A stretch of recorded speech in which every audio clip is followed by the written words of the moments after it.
Oi, gente. É um prazer estar aqui para falar do Instituto Ame Sua Mente. Eu sou psiquiatra, professor da Escola Paulista de Medicina, Departamento de Psiquiatria, da Universidade Federal de São Paulo, a Unifesp. Eu sou professor também lá do King's College em Londres, do Instituto de Psiquiatria de Londres. Em 98 eu fui fazer um doutorado, um PhD em neurociências no Instituto e voltei em 2003 e comecei a acompanhar os quadros de pessoas que tinham transtornos psiquiátricos, em especial psicoses. E eu comecei a notar que quanto mais cedo você tratava, melhor era o prognóstico, melhor as pessoas evoluíam. E uma das outras coisas que a gente foi estudar é que algumas pessoas podiam ser diagnosticadas antes de ter um quadro, por exemplo, de esquizofrenia ou transtorno bipolar, e a gente poder prevenir isso. E aí eu comecei a trabalhar com prevenção. E a gente foi para as escolas. A gente ficou muito intrigado e chateado ao saber que ninguém sabia nada sobre saúde mental nas escolas. Nem os professores, nem os alunos. O saber era sempre do horror, da loucura que apavora a todos, ou do lindo, maravilhoso, bem-estar, tudo pensamento positivo. Na verdade, quando a gente fala de saúde mental, é um problema concreto que todos nós lidamos, mas entendemos pouco. Quando a gente entende pouco, o que acontece? Aumenta o preconceito. Sempre que alguém tem um problema de saúde mental, é o outro, é louco, está deprimido, é fraco, agiu de uma forma estranha, é louco. E falta pra gente informação para entender essas coisas com naturalidade. E aos poucos eu fui entendendo que a prevalência, a quantidade de pessoas que vão ter um transtorno mental ao longo da vida é muito alta. É 1/5 da população, ou 1/4 da população, 20 a 25% das pessoas vão ter um transtorno. Então, se você mesmo não tiver, alguém muito perto de você, um parente seu, um amigo seu, vai ter um problema desse tipo. Não dá mais pra gente ter preconceito com essas coisas. Por quê? Porque tá muito perto. E se a gente não entende, se a gente tem preconceito, isso tem consequências muito graves pra gente mesmo quando tem um transtorno.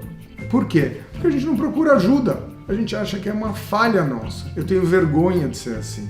E não entende que existe tratamento e que esse tratamento é eficaz. Ele ajuda a gente a voltar ao normal. Atualmente, a gente sabe que os transtornos mentais são a maior causa de incapacitação, que tiram as pessoas da sua vida produtiva. Por que isso? Porque eles atingem muita gente. Apesar de ser uma porcentagem pequena, só 5% das pessoas que têm transtorno mental vão ficar incapacitadas, muitas no mundo ficam. Então, se você vai nas empresas e vai ver das pessoas que têm afastamento, uma grande quantidade, pelo menos 30%, vem com os transtornos mentais. E para você ter afastamento, significa que a doença não foi tratada adequadamente. E uma chance muito grande é que demorou de ser diagnosticada e de ser tratada de uma forma eficaz. O que a gente quer e que a gente vê nesse momento é pensar nisso, pensar em saúde mental muito mais cedo para identificar esses problemas. Além disso, a gente sabe também que dos transtornos mentais dos adultos, 50% começa antes dos 14 anos e 75% antes dos 24 anos. Portanto, se a gente quer pensar em saúde mental e em prevenção, é muito importante estar perto dos jovens. E um dos lugares preferenciais é a escola. Nesse sentido, dentro da Unifesp, nós montamos o Cuca Legal, que era um projeto Cuca Legal, expandiu muito e o objetivo dele era educar alunos e professores sobre saúde mental. Nós treinamos muitos professores e desenvolvemos uma tecnologia de conversa entre a educação e a psiquiatria.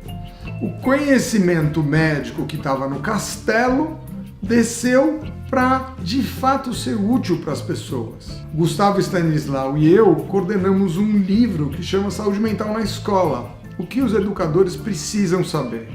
Por que isso? Porque a gente precisa de linguagem acessível e conhecimento operacionalizável. O que é isso? É um conhecimento que permite que as pessoas ajam.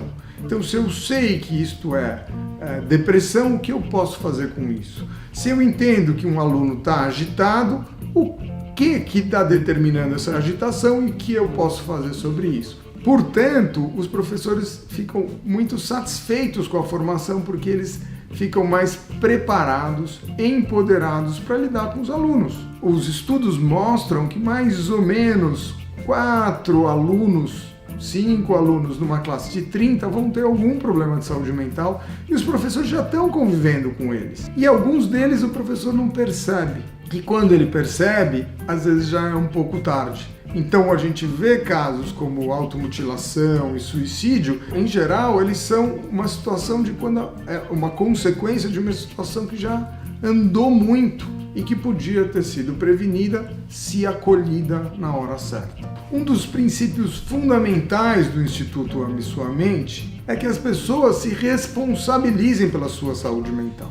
Não simplesmente fala, eu tenho depressão e delegue para os outros cuidarem do problema dela. Na verdade, se responsabilizar sobre a saúde mental é entender as suas emoções, o seu comportamento no dia a dia, dentro da normalidade, para entender que em momentos de estresse a gente pode mudar o nosso jeito de ser e eventualmente precisar de ajuda.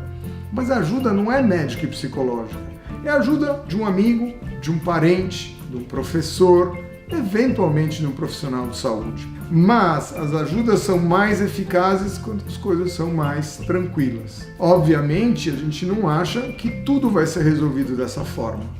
E o que não consegue ser resolvido dessa forma precisa ser, sim, diagnosticado e tratado precocemente. Oi, gente, meu nome é Rodrigo Bressan e eu sou uma das pessoas que faz parte do Instituto Ame Sua Mente. É um prazer estar aqui para conversar com vocês sobre o Instituto, que foi recentemente lançado para todo mundo. Junto com o Instituto Ame Sua Mente, nós criamos um movimento. É o movimento #Ame Sua Mente. E a gente gostaria muito de convidar a todos para participar dele junto conosco.